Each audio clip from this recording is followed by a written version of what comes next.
Olá a todos, bem-vindos ao Livros e E-Books. Nossa conversa de hoje é sobre um dos maiores clássicos da ficção científica, Eu, Robô, do Isaac Asimov.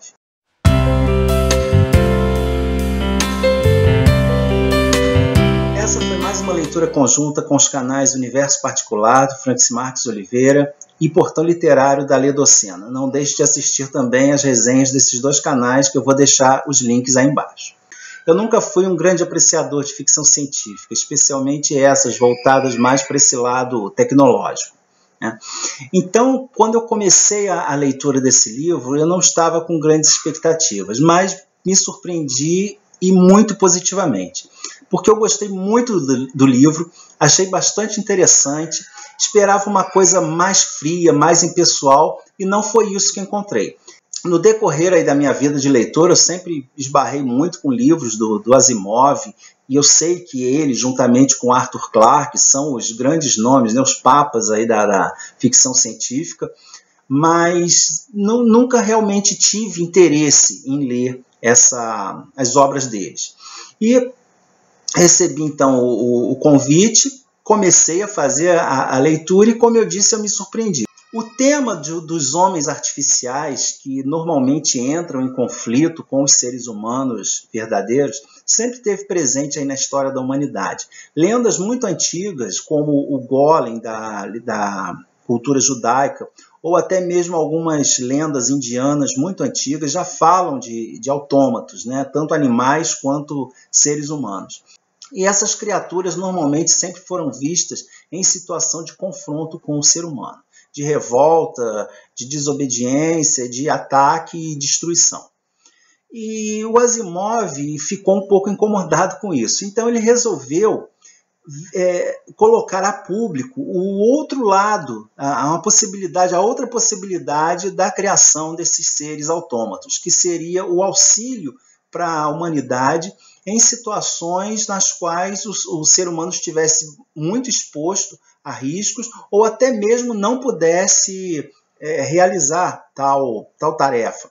Os 9 contos dessa coletânea, elas têm em comum situações de conflito entre as leis da robótica. E o que são essas leis? São leis criadas, formuladas aí pelo próprio Asimov, que são 3, e a partir dessa obra, elas passaram a nortear toda a literatura, todas as obras que trouxeram robôs.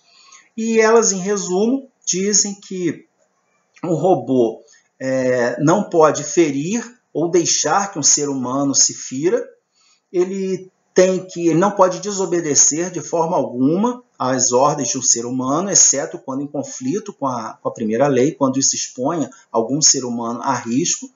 E a terceira lei diz que ele tem que preservar a si próprio, desde que isso não venha a contrariar as 2 leis anteriores. Então elas têm uma hierarquia, e o que o Asimov coloca aqui nesses contos é justamente isso. São situações em que essas leis possam causar algum tipo de conflito no cérebro dos robôs.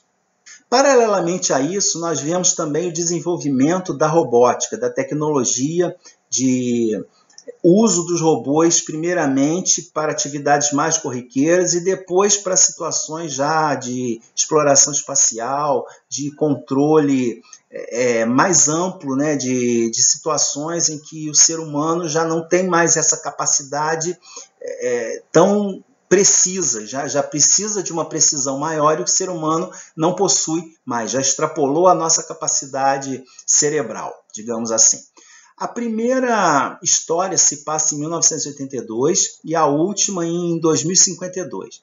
E o fio condutor é a doutora Susan Calvin, que é uma robopsicóloga. Ela acompanhou todo esse desenvolvimento. De início, os robôs foram aceitos para certas atividades aqui na Terra, mas que depois isso se tornou proibido. Então, os robôs são permitidos apenas em estações espaciais, em outros planetas, mas não na Terra. O primeiro conto é o que mais destoa do restante da coletânea, porque nós não temos aí esse conflito entre as leis da robótica. Nós temos um robô que não fala, é um robô babá, cuja única função é tomar conta de uma criança. E nós vemos o relacionamento entre essa menina e o robô. Ela se torna extremamente dependente, podemos dizer assim, dele, e o que isso daí vai causando um conflito entre o pai e a mãe da menina, que o pai vê isso apenas como um bom uso da tecnologia, mas a mãe não confia muito em que a filha fique aos cuidados de uma máquina e quer despertar o interesse dela para outras coisas, para brincadeiras com outras crianças, com animais, mas nada, a menina só quer saber do robô.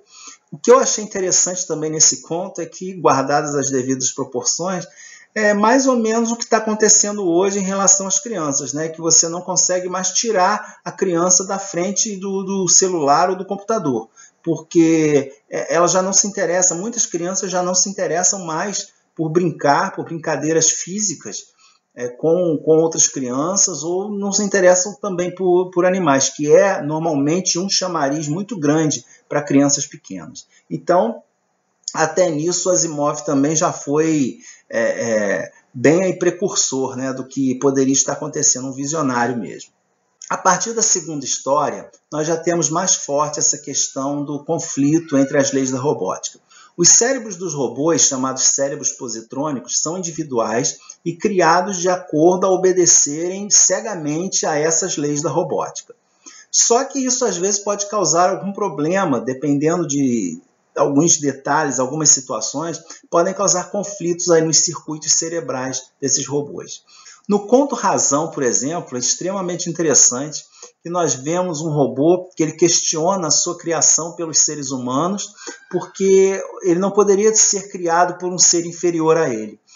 À medida que vamos avançando então para os últimos contos do livro, eles vão se tornando mais complexos, essas situações de mais difícil solução, porque já não existe uma fórmula matemática capaz de solucionar esses problemas. Então a doutora Susan tem que intervir pessoalmente e caso a caso para tentar solucionar a descobrir qual é o conflito que está acontecendo nesse cérebro dos robôs que estão causando determinado problema.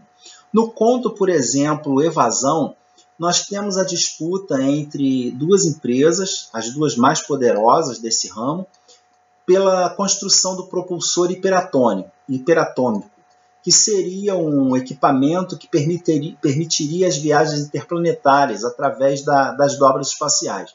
Uma coisa aí que a gente vê em qualquer vídeo, qualquer filme de ficção científica, né, de viagem no espaço, no Guerra nas Estrelas, no Jornada nas Estrelas, sempre tem aquela situação em que a nave entra numa dobra do espaço para ultrapassar grandes distâncias. E nesse conto nós temos então o conflito entre as duas grandes empresas desse ramo, porque uma delas, o cérebro eletrônico de uma delas pifou, supostamente por ter sido alimentado com dados em demasia, e eles pedem então o auxílio da outra empresa, que fica meio temerosa de que isso possa ser uma sabotagem. E tentam descobrir então por que o cérebro, né, ou por que aquele equipamento falhou ao ser alimentado com esses dados para a construção dessa máquina. O penúltimo conto, Evidência, é um dos melhores do livro. Nele nós temos um candidato a um cargo político bastante influente e bastante querido pela população, cuja candidatura, cuja eleição é praticamente certa, né, de tão querido que ele é.